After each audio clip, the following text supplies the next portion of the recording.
Class 10 का chapter number 3 geography कृषि chapter पढ़ना है। इसके पहले हमने जल संसाधन पढ़ा था। जल संसाधन में केवल मैप पढ़ना तो हमने पढ़ लिया। अब इस कृषि चैप्टर में हमको एक तरफ से पढ़ना है, ये पूरा चैप्टर हमको पढ़ना है। तो सबसे पहले समझ लेते हैं कृषि क्या है।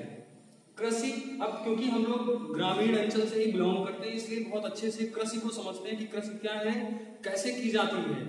इसलिए केवल अपने आसपास ही नहीं, हम पूरे भारत की बात करें तो पूरा भारत लगभग कृषि पर डिपेंड है। लगभग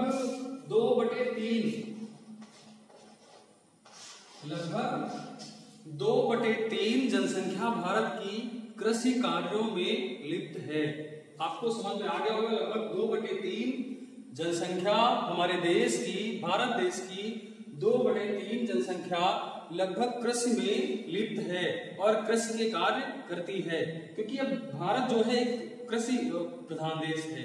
यहाँ पर कृषि के संसाधन अनेक हैं और आपने देखा भी होगा, चाहे गांव में ले लो चाहे शहरों में ले लो, किसी न किसी रूप में लोग कृषि पर डिपेंड ही रहते हैं। जैसे अपने ग्रामीण समाज की हम बात करें तो यहाँ पर लोग कृषि करते हैं बहुत ही बहुतायत मात्रा में।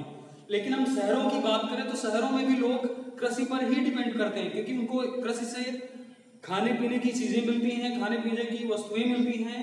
और बात करें व्यापारियों को भी, तो बेचने हेतु तो कच्चा माल भी कृषि से ही प्राप्त होता है। तो कृषि के बारे में हमने समझ लिया कि कृषि बहुत ही महत्वपूर्ण है। और हम खासकर भारत देश, अपने देश की बात करें तो कृषि के द्वारा ही हमारे देश की बहुत जनसंख्या डिपेंड है और अपना जीवन यापन कर रही है। तो आइए समझते हैं कृषि के कौन कौन से प्रकार हैं। कृषि के 3 प्रकार हैं। पहला है प्रारंभिक जीविका निर्वाह कृषि, दूसरा है गहन जीविका कृषि, तीसरा है वाणिज्यिक कृषि। तो 3 प्रकार की कृषियां भारत में की जाती हैं, 3 प्रकार की खेती भारत में की जाती है। इन सबको हम मानचित्र के द्वारा भी समझेंगे। बहुत अच्छा रहेगा कि मानचित्र के द्वारा आप समझेंगे तो आपके दिमाग में पूरा वो मानचित्र छप जाएगा और आसानी के साथ आपको काफी लंबे समय तक याद रहेगा। तो हम पहला समझते हैं प्रारंभिक जीविका निर्वाह कृषि। इसमें देखो, प्रारंभिक जीविका निर्वाह कृषि, पूरे शब्द को अगर हम तोड़ के अलग कर दें टुकड़ों में तो इसका पूरा अर्थ, इसकी पूरी परिभाषा हमारी समझ में बिल्कुल आ जाएगी। जैसे प्रारंभिक का मतलब शुरुआत, प्रारंभिक का मतलब प्रारंभ करना या शुरुआत करना।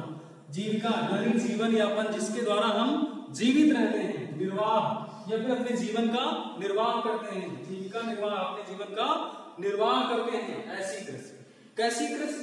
ऐसी कृषि जो हमारे शुरुआती जीवन में निर्वाह करने योग्य होती है या फिर हमारे जीवन यापन के लिए, प्रारंभिक जीवन यापन के लिए आवश्यक होती है। उस कृषि को हम क्या कहते हैं? प्रारंभिक जीविका निर्वाह कृषि। और ये कृषि भारत में बहुतायत मात्रा में होती है और अधिकांश क्षेत्रों में होती है। इसको कई रूपों में भारत में समझा जा सकता है। अब इसकी खास बात यह है कि अपने देश के जो कुछ उत्तरी हिस्से हैं वहां पर ऐसी खेती बहुतायत मात्रा में होती है। उनके जीवन यापन के लिए ये खेती बहुमूल्य होती है। लोग अपने खाने पीने के लिए, अपना जीवन चलाने के लिए ऐसी खेती करते हैं। इसमें कोई बिक्री है तो बहुत कम मात्रा में, या कुछ स्थानों में ऐसा होता है कि उनको बेचने के लिए रखा जाता है, लेकिन अधिकतर क्षेत्रों में जीवन यापन के लिए ऐसी खेती की जाती है। हम जैसे बात करें, यहाँ मानचित्र में आप देख रहे होंगे, ये राजस्थान हो गया। राजस्थान की बात करें, फिर या फिर मध्य प्रदेश की बात करें, छत्तीसगढ़ की बात करें, और यही राज्य आंध्र प्रदेश देख लेते हैं। तो ऐसे क्षेत्र मानचित्र में आप समझ रहे हैं, राजस्थान, मध्य प्रदेश, छत्तीसगढ़ और आंध्र प्रदेश जैसे राज्यों में ऐसी खेती होती है। कैसी खेती? प्रारंभिक जीविका निर्वाह कृषि, ऐसी खेती होती है। अब इसको हम कई राज्यों में अलग अलग नामों से समझते हैं। जैसे पूर्वोत्तर चले जाएंगे, पूर्वोत्तर मतलब अपने देश के पूर्वी और उत्तरी हिस्सों के कुछ राज्यों में चले जाएं तो मिजोरम हो, चाहे फिर मेघालय हो, नागालैंड हो, ऐसे राज्यों में ऐसी खेती को हम लोग क्या कहते हैं? झूम खेती के नाम से जानते हैं। किस नाम से? झूम खेती के नाम से। क्यों? क्योंकि ऐसी खेती वो होती है जो आदिवासियों और पिछड़ी जातियों के द्वारा की जाती है। और जब ये खेती की जाती है तो जंगलों को काट करके, वनों को काट करके एक छोटे से टुकड़े या बड़े टुकड़े को साफ किया जाता है और उस टुकड़े में खेती की जाती है। काफी समय तक उस टुकड़े में खेती करने से जब उसकी उर्वरा शक्ति कम पड़ जाती है तो उन जनजातियों या आदिवासियों या पिछड़ी जातियों के द्वारा उस भूमि के टुकड़े को छोड़कर नए टुकड़े का चयन कर लिया जाता है, नई जगह जाया जाता है, वहां पर भी पेड़ों को काट करके पुनः वैसे कार्य शुरू कर दिए जाते हैं। तो कहने का मतलब है एक स्थान से दूसरे स्थान, दूसरे स्थान से तीसरे स्थान, समय समय पर जैसे जैसे उनकी उर्वरा शक्ति खत्म होती जाती है वैसे वैसे ऐसी खेती करने वाले लोग जगह बदलते रहते हैं और अन्य जगहों पर खेती करते रहते हैं। इसलिए झूम मतलब एक जगह से दूसरी जगह जाना, ऐसी खेती झूम खेती भी कहलाती है। इसमें हम यह भी समझेंगे कि झूम खेती जिसको हम लोग पूर्वोत्तर के राज्यों में करते हैं, असम, मेघालय और मिजोरम तथा नागालैंड में हमने पढ़ा। अभी क्या कर रहे हैं? झूम खेती। सारे पूर्वोत्तर राज्य हैं, यहीं पर ये राज्य पाए जाते हैं, यहाँ पर हम क्या कहते हैं? इनको झूम खेती कहते हैं। और इसके बाद देखते हैं मध्य प्रदेश। ये वाला जो हिस्सा है मध्य प्रदेश का हिस्सा है, इस हिस्से में इस खेती को, कौन सी खेती को? प्रारंभिक जीविका निर्वाह खेती को वेबर या दहिया खेती के नाम से जानते हैं। वेबर या दहिया किस राज्य में? मध्य प्रदेश में। वेबर या दहिया, यहाँ झूम खेती, यहाँ वेबर या दहिया। तीसरा है आंध्र प्रदेश। अब नीचे आ जाते हैं। आंध्र प्रदेश में इससे किस नाम से जाना जाता है? पोडू, पोडू या पेंडा, पोडू या पेंडा। पोडू या पेंडा नाम से खेती की जाती है किस राज्य में? तो वो कौन सा राज्य है? आंध्र प्रदेश। अगला हम समझते हैं उड़ीसा। उड़ीसा भी यहीं ऊपर है, ये छत्तीसगढ़ झारखंड भी यहीं पर है। तो यही उड़ीसा की हम बात करें तो यहाँ पर किस नाम से जानते हैं? उड़ीसा में हम जानते हैं तो पोमाडाबी। किस नाम से? पोमाडाबी, पोमाडाबी उड़ीसा, पोमाडाबी उड़ीसा। आप कई बार इसको रिपीट करेंगे तो आपको याद हो जाएगा।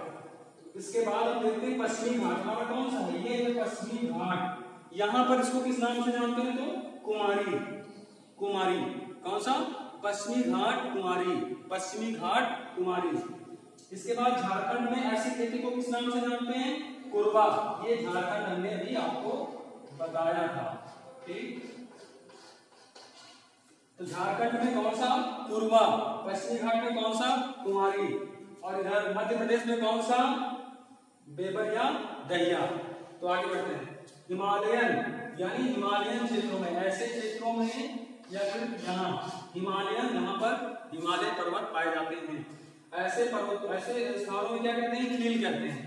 इनमें क्या कहेंगे? इसको खील कहेंगे। इसके बाद देखते हैं दक्षिणी पूर्वी राजस्थान। दक्षिणी पूर्वी कौन सा है? ये वाला होगा। इस हिस्से में इसको क्या कहते हैं? बालरे या बांड्रे। कुल मिलाके अलग अलग हिस्सों में खेती करने का एक ही तरीका होता है, बस उसका नाम बदल जाता है, ठीक है। और एक और क्षेत्र है, हम बात करें छत्तीसगढ़ का बस्तर जिला, छत्तीसगढ़ का बस्तर जिला। और ये कौन सा है? अंडमान निकोबार द्वीप समूह। इसको भी अलग नाम से हम लोग जानते हैं, वो नाम है दीपा। तो कुल मिलाके हमको अलग अलग राज्यों में इस खेती के नाम, कई नाम दिखाई पड़ते हैं। तो हमने समझ लिया प्रारंभिक जीविका निर्वाह खेती कौन सी खेती है? वो खेती जिसमें खेती करने वाले लोग एक स्थान पर खेती करते रहते हैं, लेकिन जब वहां की उर्वरा शक्ति खत्म हो जाती है या कम पड़ जाती है तो वो लोग उस स्थान को छोड़ करके अन्य स्थान पर चले जाते हैं और वहां पर भी जंगल को साफ करके एक नए भूमि के टुकड़े पर खेती पुनः करते हैं। और फिर वही प्रॉब्लम, वहां पर जब उर्वरा शक्ति कम पड़ जाती है फिर उस स्थान को छोड़ करके पुनः नए स्थान पर चले जाते हैं। तो स्थानांतरण खेती के नाम से भी इसको हम जान सकते हैं। स्थानांतरण यानी एक स्थान से दूसरे स्थान पर जाना, या फिर झूम खेती, या फिर हमने आपको बताया कि हर राज्य में इसको अलग अलग नाम से भी जानते हैं। इसके बाद है गहन जीविका कृषि, यानी ऐसी भूमि जहां पर जनसंख्या बहुत अधिक मात्रा में हो और खेती करने के लिए जमीन कम हो, लेकिन उसमें उर्वरा शक्ति बढ़ाने के लिए रासायनिक तथा जैविक खादों का तथा अत्यधिक आधुनिक तरीके के सिंचाई के साधनों का उपयोग करके उसमें अधिक से अधिक फसल उगाई जाती है, तो इस फसल को क्या हम कहेंगे? जन जीविका कृषि। कई क्षेत्रों में आपने देखा होगा जहां पर जनसंख्या ज्यादा होती है वहां पर लोग फसलों की पैदावार बढ़ाने के लिए मेहनत अधिक करते हैं, रासायनिक खादों, जैविक खादों और ट्रैक्टर जैसे आधुनिक तकनीक के साधनों का प्रयोग बहुत करते हैं। इसके बाद हम तीसरा समझ लेते हैं वाणिज्यिक कृषि। वाणिज्यिक कृषि वो कृषि होती है जिसमें लोग खेती करते हैं लेकिन बिक्री के लिए, व्यापार के लिए, चाहे वो केले की खेती हो, चाहे चाय की, कॉफी की, किसी भी चीज की, ऐसी वस्तुएं की खेती जो बेचने के लिए की जाती हो। इसमें हम रोपड़ कृषि भी समझ सकते हैं। रोपड़ कृषि वो होती है जिसमें कोई एक फसल की खेती करें और एक विशाल क्षेत्रफल में करें। जैसे केले की खेती करें तो हम 5-6 बीघे में या 10 बीघे में, या फिर अनानास या अन्य चीजें जैसे हो गया कॉफी या फिर चाय के लिए, इन सब चीजों के लिए अगर हम विशाल क्षेत्रफल में खेती करते हैं तो इसको हम कौन सी? रोपड़ कृषि करते हैं, रोपड़ कृषि कहते हैं। और ऐसी खेती भी वाणिज्यिक कृषि के अंतर्गत आएगी, क्योंकि वो खेती भी हम लोग इसलिए करते हैं ताकि व्यापार किया जा सके, एक दूसरे हिस्सों में बेचा जा सके और उससे पैसे कमाए जा सके। तो कुल मिलाकर हमने कृषि के तीनों प्रकार अच्छे से समझ लिए हैं। आप लोग भी बाय मैप थोड़ा सा इसको समझ लिए होंगे कि कौन से क्षेत्र में खेती को किस नाम से जानते हैं। इसको आसानी के साथ आप लोग याद कर लीजिए। इसके बाद का जो भी मटेरियल है वो हम अगले वीडियो में प्रोवाइड कर देंगे।